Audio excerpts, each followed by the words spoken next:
नमस्कार, मेरा नाम है डॉक्टर कविता सिंह प्रभा और आप देख रहे हैं कार्यक्रम एक कहानी दो कविताएं। कविता प्रभा राष्ट्रीय साहित्य समूह पर हर मंगलवार हम एक नया कार्यक्रम लेकर आते हैं। मंगलवार को विविधता है हमारे यहाँ। मंगलवार को एक तो ये कार्यक्रम है ही एक कहानी दो कविताएं, साथ ही हम बाइस्कोप का सितारा रंजना मजूमदार जी लेकर आती हैं और हम एकल काव्य पाठ भी प्रस्तुत करते हैं हर अल्टरनेट मंगलवार पर। तो इस तरह से हमारे पास मंगलवार को कार्यक्रमों की विविधता रहती है। और मैं देख रही हूँ हमारे साथ आदरणीय रीता शर्मा जी हैदराबाद से जुड़ गई हैं, आदरणीय अशोक पटसारिया जी जुड़े हैं, उनका भी मैं स्वागत करती हूँ। सरस्वती मलिक जी जुड़ गए हैं, आलोक कुमार जी, गोपाल मालविया जी, मनु बाबा जी हमारे साथ जुड़ गए हैं। तो आप सबकी उपस्थिति को मैं प्रणाम करती हूँ और आपके लिए आज एक बहुत ही उम्दा कवयित्री की कहानी और कविताएं लेकर आई हूँ और उम्मीद करती हूँ कि आपके दिल को ये कविताएं अवश्य छुएंगी। बहुत ही मैं कहूँगी आज जो हमारी कवित्री हैं, सुप्रसिद्ध वरिष्ठ कवित्री हैं अंजू क्वात्रा जी। आप बिल्कुल उन्हें जानते होंगे और बहुत उनको अभी जाना था। लाइट चली गई है हमारे यहाँ।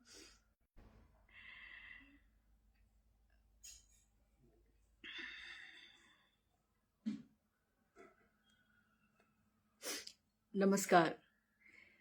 हाँ, लाइट चली गई है। अक्सर मंगलवार को मैंने देखा है कि लाइट चली जाती है जब भी मैं ये प्रोग्राम करूँगी, पर कोई बात नहीं। मैं मोबाइल डेटा से आपके साथ जुड़ी हूँ। मैं देख रही हूँ पूजा श्रीवास्तव जी हमारे साथ जुड़ गई हैं, मैं उनका बहुत बहुत स्वागत करती हूँ। अर्चना जी आपका भी बहुत बहुत स्वागत है। और जी हाँ, लाइट अभी जनरेटर से चल रही है तो डेफिनेटली एक बार और जाएगी। अंजू अग्रवाल जी नमस्कार, स्वागत है, बहुत बहुत स्वागत है। आपके कमेंट्स नहीं दिख रहे हैं पर आपके नाम दिखने लगे हैं, कमेंट्स भी दिखने लगे हैं। आपका स्वागत कर रही हूँ मैं। और आज मैं कह रही थी कि कार्यक्रम का नाम है एक कहानी दो कविताएं। मंगलवार को मैं लेकर आती हूँ और किसी एक सुप्रसिद्ध कहानीकार और कवयित्री की या कवि की कविताएं आपको सुनाती हूँ। श्री मिश्रा जी जुड़ गई हैं, मैं उनका भी हार्दिक अभिनंदन करती हूँ। और चलिए शुरू करती हूँ आज का कार्यक्रम एक कहानी दो कविताएं। आप जुड़े रहिएगा। बहुत ही सुंदर कहानी और बहुत ही सारगर्भित कविताएं लेकर आई हूँ मैं। अंजू क्वात्रा जी, जी हाँ, आप उन्हें जानते हैं और वे हमेशा एक बहुत ही कहना चाहिए सामाजिक कार्यकर्ता हैं। तो उनकी जो लेखनी है उसमें भी वे भाव हमें दिखाई देते हैं। हमारे साथ पद्मा श्रीनिवासन जी जुड़ गई हैं, उनका भी मैं तहे दिल से स्वागत करती हूँ। बेंगलोर की कोकिला कहती हूँ मैं उन्हें। रूपाली कक्कड़ सिंह जी जुड़ी हैं, उनका भी स्वागत करती हूँ। तो एक छोटा सा मैं उनका परिचय दे देती हूँ कि डॉक्टर अंजू क्वात्रा दिल्ली में रहती हैं। शिक्षा व संप्रति MA अर्थशास्त्र में है। अभी उन्हें सोशल सर्विस में मानक उपाधि प्राप्त हुई है और सोशल एक्टिविस्ट हैं, कवित्री हैं, लेखिका हैं, समीक्षक हैं, उद्यमी हैं। और प्रकाशित उनकी पुस्तकें हैं, 2 एकल काव्य संग्रह उनके आ चुके हैं। संदीपिका जी स्वागत है आपका। 25 से अधिक साझा संकलनों में उन्होंने भागीदारी की है। सम्मान तो उन्हें बहुत सारे मिले हैं, बहुत लंबी लिस्ट है, मैं नहीं पढ़ूंगी। उससे बेहतर होगा कि मैं उनकी कविताएं और कहानियां आपके समक्ष रखूं। फिर भी 3 अवार्ड्स मैं उनके बता देती हूँ। प्राइड ऑफ सेवा पुरस्कार जो समाज सेवा के लिए उन्हें मिला, scholar book of world record में भी उनका नाम है और मिसेज इंडिया क्लासिक रह चुकी हैं। हमारे साथ प्रमोद रंजन जी, अरुण नागर जी और परम आदरणीय डॉक्टर अमरेंद्र वर्मा जी की उपस्थिति है। राजीव गौतम जी उपाध्यक्ष कविता प्रभा राष्ट्रीय साहित्य समूह के, वो भी उपस्थित हैं।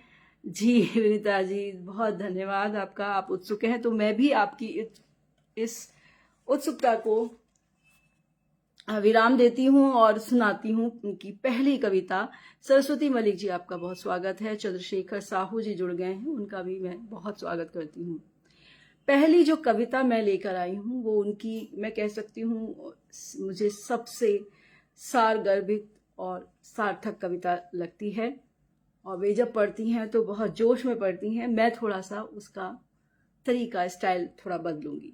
देखिएगा, जुड़िएगा। ये कैसा प्यार। कभी सड़कों पर बेफिक्र सी घूमा करती, सपनों की उड़ान मन में लिए मैं भी फिरती। घाव जो लगे मन पर, भरपाई उनकी ना हो पाई। अपने ही चेहरे को मैं ना छू पाई, अपने ही चेहरे को मैं ना छू पाई। ये कैसा था तुम्हारा इजहार, क्या यही था तुम्हारा प्यार? कहते थे करता हूं तुमसे बेइंतहा प्यार, फिर कैसे आया मन में तेजाब का विचार? मेरा छोटा सा इनकार मुझ पर ही पड़ा भारी, छपा छपा तेजाब की बूंदों से मैं झुलसी सारी। दहशत से मैं चीख उठी, जमी भी जैसे कांप उठी। और मैं तेजाबी इश्क की बलि चढ़ी। जानते हो दर्द भी उसी को मालूम है जो दर्द से गुजरा है मेरे यार। कोई तुम्हें कैसे बताए कि दर्द क्या होता है मेरे यार। मोम सा पिघल गया है मेरा चेहरा, मोम सा पिघल गया है मेरा चेहरा। आंखें धंस गई हैं, पलकें नहीं बची हैं। देख दर्पण मुझे घबराता है। फफोलों से देखो कैसे पानी रिसता है, रूह को भी छूता है। और मुझे तुम्हारे सच्चे प्यार पर तरस आता है, और मुझे तुम्हारे प्यार पर तरस आता है। इश्क की हद को तुम इस तरह पार करोगे, इश्क की हद को तुम इस तरह पार करोगे। मानवता को शर्मसार करोगे। मेरी अदना सी ना ने तुम्हें इस कदर गिरा दिया। सड़कों पर अपने सो कॉल्ड प्यार का तुमने तमाशा बना दिया। गुलाब देने की बजाय तेजाब डाल दिया। मोहब्बत में जिद नहीं होती मेरे दोस्त, मोहब्बत में जिद नहीं होती मेरे दोस्त। गर जिद हो तो मोहब्बत नहीं होती मेरे दोस्त। सच्चा प्रेम तो सपनों को उड़ान देता है, सच्चा प्रेम तो सपनों को उड़ान देता है। जरूरत में साथ देता है। तुमने तो प्रेम को अपनी मर्जी की जंजीरों में कैदी बना दिया। यह कैसा बदला लिया, रूप रंग मेरा बिगाड़ दिया। झील सी गहरी जिन आंखों के तुम पढ़ते थे कसीदे। झील सी गहरी जिन आंखों के तुम पढ़ते थे कसीदे। देखो ना छालों से भरे पड़े हैं कैसे गड्ढे। भले ही तुमने तेजाब से मेरे अस्तित्व का श्रृंगार किया, पर वजूद को मेरे कैसे मिटा पाओगे। देखना तुम इसी जन्म में मुझे अपनी बेटी के रूप में पाओगे। झुलसी सी आशाएं हैं बदन पर जलने के निशान, झुलसी सी आशाएं हैं बदन पर जलने के निशान। अपनी हवस को इश्क समझकर मेरी बर्बादी की दास्तान अपनी बेटी को क्या सुना पाओगे। अपनी बेटी को क्या सुनाओगे। मुझे समाज से भी पूछने हैं कुछ सवाल, मुझे समाज से भी पूछने हैं कुछ सवाल। अपनी बहन बेटी की सुरक्षा की बात करते हो, अपनी बहन बेटी की सुरक्षा की बात करते हो, और दूसरों की बेटी पर तेजाब से वार करते हो। कभी सड़कों पे कुचलते हो, कभी हैवानियत की भेंट चढ़ाते हो। गिनती की चंद सांसें लिए फिरते हो। 84 लाख योनियों में से इंसान 84 लाख योनियों में से भी इंसान नहीं हैवान निकलते हो। आखिर क्यों? आखिर क्यों? तो ये थी उनकी कविता, जो सुनने वाले, पढ़ने वाले के हृदय को झकझोर देती है, सोचने पर मजबूर करती है। और जो स्त्रियां तेजाब की शिकार होती हैं, उनके दर्द को हमारे समक्ष रखती हैं। मुझे लगता है सबसे घृणित अपराध है ये, तेजाब डाल देना किसी के ऊपर, उसकी पूरी जिंदगी को बर्बाद कर देना। और मैं देख रही हूँ हमारे साथ आदरणीय वीना अग्रवाल जी जुड़ गई हैं। मैं उनका स्वागत करती हूँ। राधे श्याम यादव जी बेंगलोर से जुड़े हैं, उनका भी तहे दिल से स्वागत। योग पांड्या, हरीश जी, संजय गुप्त जी आगरा से जुड़े हैं। मैं आप सभी का धन्यवाद देती हूँ कि आप जुड़े हैं और आप आज मुझे सुन रहे हैं। और अंजू क्वात्रा जी की दो कविताएं और एक कहानी भी आप इस कार्यक्रम में सुनेंगे। रिंकी सिन्हा जी का बहुत बहुत स्वागत है। चलिए, ये थी उनकी पहली। आज थोड़ा सा मुझे कोल्ड हो रहा है तो मेरी आवाज़ थोड़ी सी बिगड़ी हुई है, लेकिन मैं प्रयास कर रही हूँ कि मैं उनकी रचनाओं के साथ न्याय कर सकूं। चलिए, पूजा श्रीवास्तव जी धन्यवाद। और आप जुड़ी हैं, आप सुन रही हैं। बहुत सुंदर लिखा है उन्होंने, और जब वो पढ़ती हैं वो ओज में पढ़ती हैं। मैंने उसे थोड़ा सा सॉफ्ट किया है, अपना स्टाइल दिया है। रश्मि कुलश्रेष्ठ जी जुड़ गई हैं। चंद्रा लखनवी जी जुड़े हैं, आपका भी स्वागत जी, धन्यवाद। और चलिए, अब मैं लेकर आई हूँ एक और ऐसी ही कहानी, उनकी रंगों की बौछार। उसमें भी एक संदेश अवश्य है, और मुझे लगता है कि उनकी हर रचना में एक संदेश होता है जो हमें प्रभावित करता है और प्रेरणा भी देता है। तो चलिए बढ़ते हैं। रंगों की बौछार। रूपा गांव की बहुत सुंदर, सीधी सादी और भोली भाली लड़की थी। घर के हर काम में निपुण, लेकिन पढ़ाई में उसका मन न लगता था। अरे रूपा! रूपा की मां जोर जोर से पुकार रही थी। जरा थोड़ी देर टिक के बैठ जा बेटा, किताब खोलकर पढ़ ले। देख, तेरे 12वीं के इम्तिहान हैं, कॉलेज ना जाना तूने के? नहीं मां, मैं कॉलेज नहीं जाऊंगी। रूपा आईने के सामने खड़ी होकर चेहरे पर क्रीम लगा रही थी। क्या फिर क्या करेगी बता बेटा? मां चौके में बैठी आटा गूंद रही थी। ला मां, मैं रोटी सेक देती हूं। तू सारा दिन अकेली चौका बर्तन करती रहती है, तू थक गई होगी, रूपा बोली। हरी मिर्च घर में है मां? मैं अचार डाल दूंगी। अभी मैं कमलेश के घर गई थी, वहां मिर्ची का अचार डाल कर आई हूं, रोटी सेकते सेकते रूपा बोली। रूपा के पापा, अजी सुनते हो? मां ने आवाज लगाई। अरे भाग्यवान, पिछले 20 बरसों से तेरी ही तो सुनो हूं, रूपा के पापा ने जवाब दिया। रूपा के पापा गांव में पंसारी की दुकान चलाते हैं। अरे बोल रही थी कि छोरी 12वीं पास कर लेवेगी तो तुम ब्याह कर देना। कहती है आगे ना पढ़ूंगी मां, रूपा की मां ने कहा। गांव में इधर उधर घूमती रहेगी, जमाना सही ना है, मां ने चिंता भरे शब्दों में कहा। अच्छा, लालू एक रिश्ता बता रहा था, शहर का छोरा है, दान दहेज का भी कोई लालच नहीं है, रूपा के पापा ने तुरंत कहा।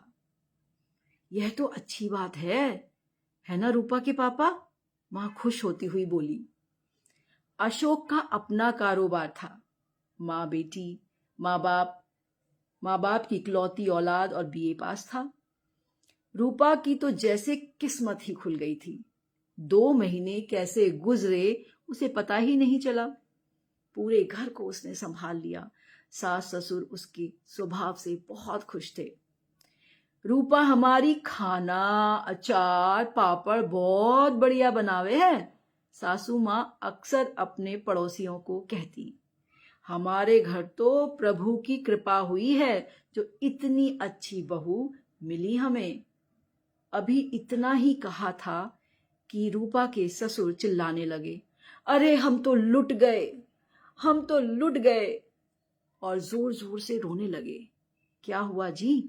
सास घबराकर बोली, अशोक हॉस्पिटल में है, उसका एक्सीडेंट हो गया है, होश ना है, कोमा में चला गया है, दिमागी चोट लगी है उसे। ससुर रोते रोते बोले। सासू माँ भी जोर जोर से रोने लगी। घर में अफरा तफरी का माहौल हो गया। अशोक कोमा में चला गया। रूपा दिन रात अशोक की तीमारदारी में लगी रहती। उनके ऊपर तो मानो मुसीबतों का पहाड़ टूट चुका था। 1 महीने के अंतराल में ही ससुर जी भी चल बसे। अब रूपा को अशोक के साथ साथ सासू माँ का भी ध्यान रखना पड़ता। घर का गुजारा कैसे होगा, यह चिंता भी रूपा को खाए जा रही थी। 3-4 हजार की नौकरी से गुजर बसर तो हो नहीं सकती थी। सासू मारुआसी होकर बोली। तभी पड़ोस की गीता आंटी रूपा रूपा पुकारती हुई चली आईं। आंटी नमस्ते। रूपा ने हाथ जोड़कर गीता आंटी से नमस्ते की। बहू, मेरे बच्चे विदेश में बस गए हैं और हम अपने घर के एक छोटे से हिस्से को छोटे बच्चों के स्कूल में बदलना चाह रहे हैं। तू तो बहुत बढ़िया खाना बना लेती है ना? तू छोटे बच्चों का टिफिन सर्विस क्यों नहीं संभाल लेती? गीता आंटी ने कहा। रूपा ने झट से सिर हिला दिया और बोली, मैं संभाल लूंगी गीता आंटी। घर से काम भी हो जाएगा और अशोक और अम्मा की देखभाल भी हो जाएगी। रूपा की आंखों में खुशी से आंसू आ गए और उसने गीता आंटी के पैर छूकर आशीर्वाद लिया। धीरे धीरे रूपा का काम बढ़ने लगा और उसने भाग्यवान टिफिन सर्विस के नाम से घरों में भी सप्लाई का काम शुरू कर दिया। धीरे धीरे अशोक की सेहत में भी सुधार आने लगा। उसने आस पड़ोस की विधवा और जरूरतमंद औरतों को भी अपने इस व्यवसाय में जोड़ लिया और अब उसके जीवन में फिर से रंगों की बौछार होने लगी है। तो यह थी कहानी वरिष्ठ साहित्यकार अंजू क्वात्रा जी द्वारा लिखी। इसका शीर्षक था रंगों की बौछार। तो अगर देखें तो हमें हर उनकी कविता और कहानी से कोई ना कोई प्रेरणा और संदेश मिलता है और यही एक सच्चे साहित्यकार की पहचान होती है। और मैं देख रही हूँ हमारे साथ सुशीला गंगवानी जी जुड़ गई हैं और बुद्धत शर्मा जी परमादरणीय, उनकी भी उपस्थिति है। मैं आप सभी की जिनके नाम मुझे नहीं दिख रहे हैं उनको भी बिल्कुल धन्यवाद। बहुत ही सिंपल साधारण सी कहानी है देखा जाए तो, लेकिन संदेश इतना गहरा है कि परिस्थिति कोई भी हो, स्त्री या पुरुष कोई भी, जब सोच ले तो वह उस मुश्किल से निकल सकता है और रास्ते उन्हीं लोगों के लिए खुलते हैं जो कुछ करना चाहते हैं, आगे बढ़ना चाहते हैं। यदि आप रोते रहेंगे अपनी परेशानियों को लेकर तो कभी उन परेशानियों से दूर नहीं हो पाएंगे, बल्कि वो परेशानियां आपको कहीं ना कहीं डिप्रेशन में ले जाएंगी। जी बहुत धन्यवाद अमरीन सर, विनीता मैम, बहुत बहुत धन्यवाद। और चलिए, आपको अच्छी लग रही है कहानी तो शानदार है ही और संदेश परक भी है। जी धन्यवाद राधे श्याम सर, धन्यवाद।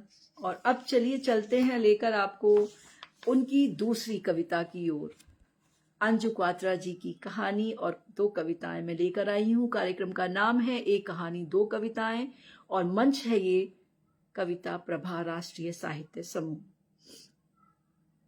जो अगली कविता है उसका शीर्षक है हाँ मैं रावण।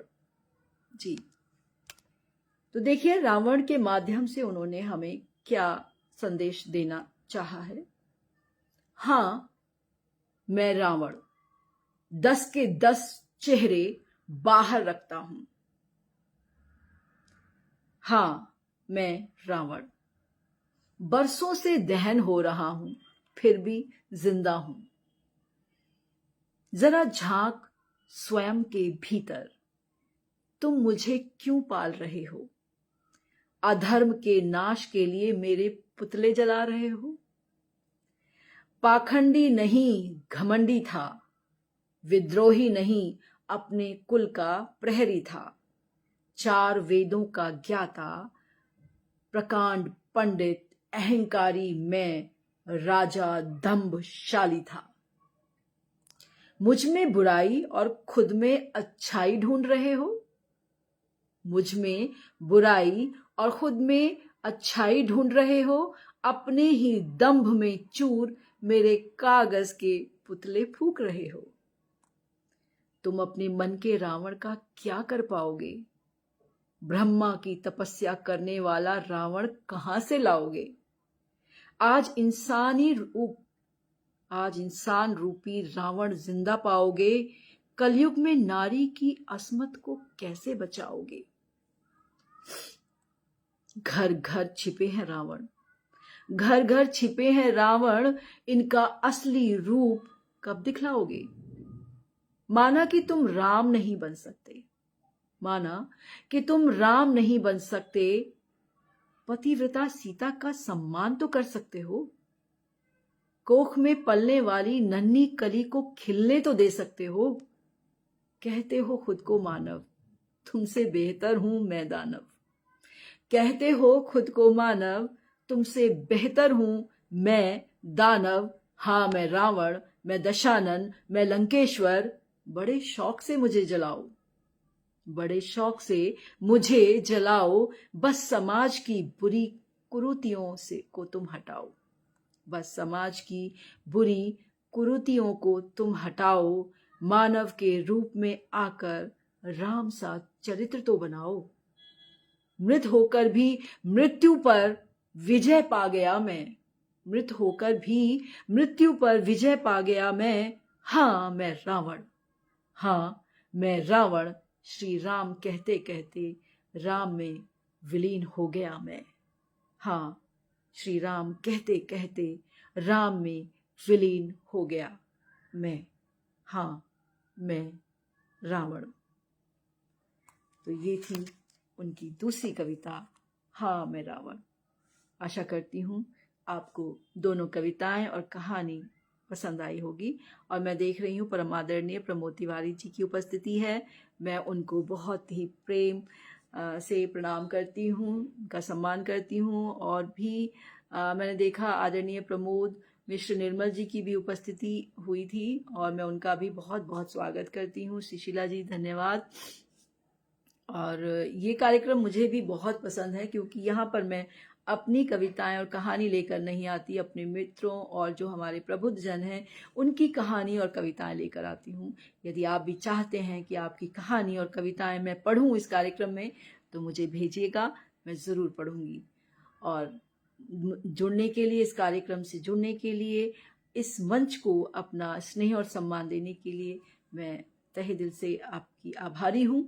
और हमेशा आते रहिएगा और जुड़े रहिएगा। हम बहुत सारे कार्यक्रम करते हैं, काव्य गोष्ठी भी है हमारे यहाँ, त्रिवेणी है, कहीं अनकहीं है और ये भी प्रोग्राम है। आप जिस भी कार्यक्रम का हिस्सा बनना चाहते हैं आप लिख सकते हैं हमें। और आज के लिए बस इतना ही। फिर मिलूंगी किसी अपने मित्र या किसी महान प्रबुद्ध जन जो हमारे बड़े सीनियर हैं उनकी कविताएं और रचनाओं के कहानी के साथ। तब तक के लिए आप स्वस्थ रहें, खुश रहें और बेहतर सृजन करते रहें। और मैं देख लूँ नाम जो आए हुए हैं, मैं सबका धन्यवाद कर दूँ। वीना अग्रवाल जी कह रही हैं कड़वा सच यही है। बिल्कुल, हम अपने अंदर के रावण को नहीं जला पाते हैं और पुतलों को फूंक कर बहुत प्राउड फील करते हैं। तो चलिए, जय हिंद, जय भारत, शुभ रात्रि, शब्बा खैर, खुश रहें, मुस्कुराते रहें। अरविंद जी धन्यवाद जी, राधे श्याम सर धन्यवाद,